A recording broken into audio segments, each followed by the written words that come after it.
I'm really, really looking forward to this session. Another mini session here, so let's enjoy 10 minutes in the company of the irrepressible David Lloyd.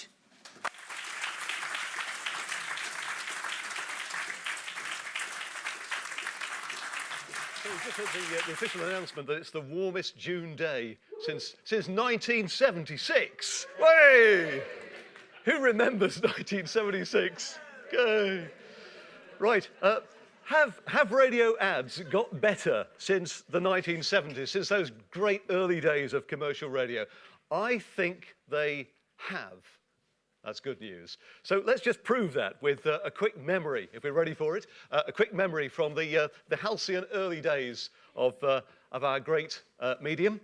We're going to go back to 1975, and this is the very early days, in fact, very early moments of Pennine Radio in Bradford, okay? It's day one in Bradford on Pennine Radio. This is the first commercial break, second ad. This is real.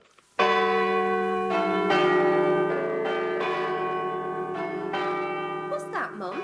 It's Bradford City Hall chimes. But isn't it a new tune? Yes, it's so you can spot messages from the Telegraph and Argus each time they're given on Pennine Radio. Oh, I see.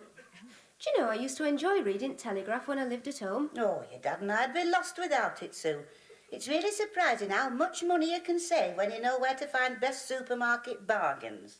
There's always plenty of local news, births, marriages, deaths, all small ads. Oh, and very often now and again, there are hundreds of articles on offer at £5 and under. Mum, please remind me to take a copy home tonight. I know Bill will enjoy sports news, so there'll be something for both of us. So there'll be something there for everybody. It always pays to take the T&A. The Telegraph and Argus. I think we've had enough. Just imagining hearing those bells every 10 minutes in every ad break. My goodness me. So we've come a long way since then, haven't we? We really have in radio advertising. So why is it we're still making those crazy radio ads, which seem to be simply about making radio ads? There are so many of them. I've just got 30 seconds to tell you about. Why do we do that? And I'll tell you what really annoys me even more. Even more than that, it is those that actually are about making radio ads using the sound effect of studio talkback.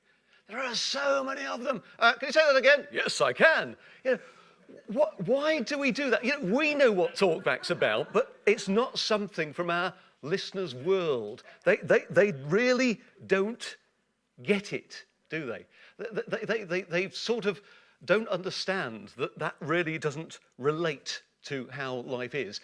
Let's hear something a little bit better. This is, I like this. This is stunning.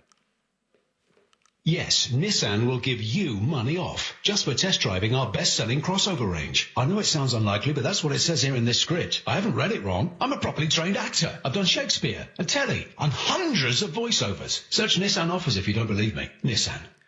See, once again, you know, why are they doing that? You know, is it these national agencies who really don't understand what radio's really about? You know, they see the sheet of paper, they see the radio, but they can't get beyond the platform to what radio really delivers, which is an incredible, very personal communication with the listener. That's what radio is all about.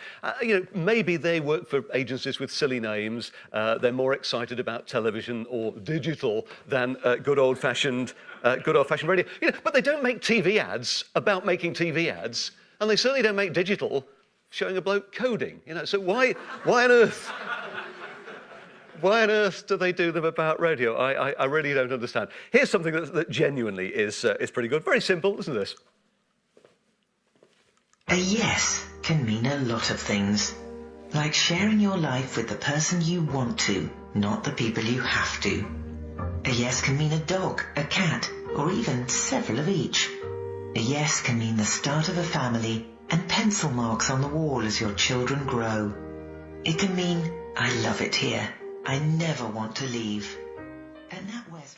See, now we're getting there, aren't we? You know, that's the emotion, that's the passion, that's the conversation, that's the relatability that radio does so well. I was talking to a few programmers before doing this session, and one of them said, look, it's really difficult when you're making ads at a local radio station because it becomes, let's be honest, a bit of a sausage factory when you look at how many you have to create in the course of a day. But the program was saying that he was a little bit worried about the tone and attitude of some of the ads that were on his radio station. You know, he carves out very carefully his radio station brand, and suddenly you get these ads, and he says they don't sit very comfortably on my radio station. And he also said, you know, I wonder whether they sit very comfortably with society now. You know, are they in tune with how society lives and talks? There are exceptions, and here's some great work from Bauer, actually. This is a sort of half an ad I'm going to play, which has won Ariel Awards and Roses, been commended as well by Campaign magazine too. Have a listen to this. Want a sneak peek of the new Honda CR-V Black Edition? Close your eyes.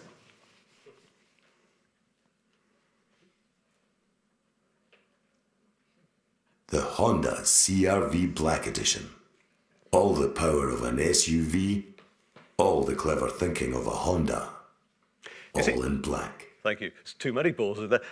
It's easy, isn't it, for programmers to criticise, but you know, let's understand what it's like as a copywriter in a commercial radio station. You are sat there, you are on the phone to a woman who's second mortgaged her house to build her business and invest in an advertising campaign, and she is trusting you to deliver her livelihood.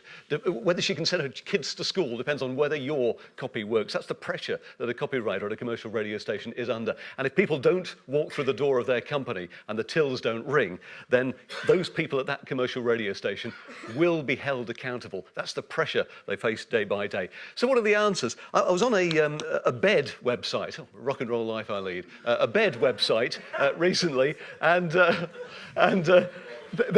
a bit of video, and it was talking to punters about how often they change their mattress. It was great.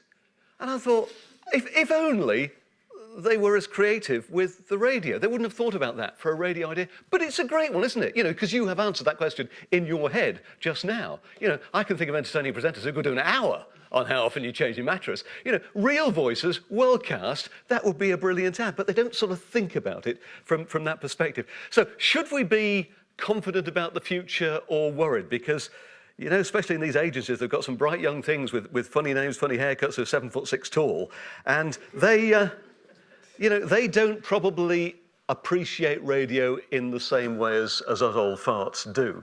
But in another way, I'm quite excited because can we break away from the norms of yesteryear? Because when you think about it, a lot of advertising now that you hear is derivative of very old media. You know, there are press ads now on the radio. Hurry, hurry, big bold, little writing, and big bold writing at the end. And then you've got the other ones, which are 1950s repurposed radio drama. That's a lovely frock, Sylvia. Yes, I got it from... You know, so we can break away. We can break away from these influences because we've got bright young things. And the other thing is we have so much insight now. I mean, how much more insight do we have into our medium now compared to 1976? Every programmer really knows exactly what works. And it's not just radio, of course. We heard earlier on about podcasts. You know where they stop. We know when they stop listening. With social media, you know what flies and what doesn't. We really understand that. That's the sort of insight, the quality of insight we now have to play with. 6 years ago, Ofcom changed the rules. We have some of the most flexible rules in the world now on brand integration. We can do what we like. Have we taken advantage of them? I don't think we really have. There's so much more we can do in that space. You know, look at television with the knitted ad break and the Ant and Dec win an ad break and that sort of stuff, and the meerkats on Coronation Street. You know, you can no longer just shout at people with advertising. You've got to give something back, some entertainment, some value. And just one final point from me. If radio were invented today, would we really have 12 minutes of interruptive ads and still acquire the audiences we currently have? I suspect we wouldn't. Just like on YouTube, when your hand's over that button that says you can skip this ad in 5, 4, 3, 2, 1. You know, that's how people are with our radio stations. Let's be honest, as they're flicking increasingly from station to station. So I wonder whether we need a clean think about the whole area. If our great medium is to survive, if we're going to continue to excite listeners and excite clients, we've got to share the understanding. It's for all of us to play a part in that, a fresh look at commercial communications, and we as programmers have got to contribute to that debate. We know what works, we know what persuades, we know how to talk to listeners. Thank you.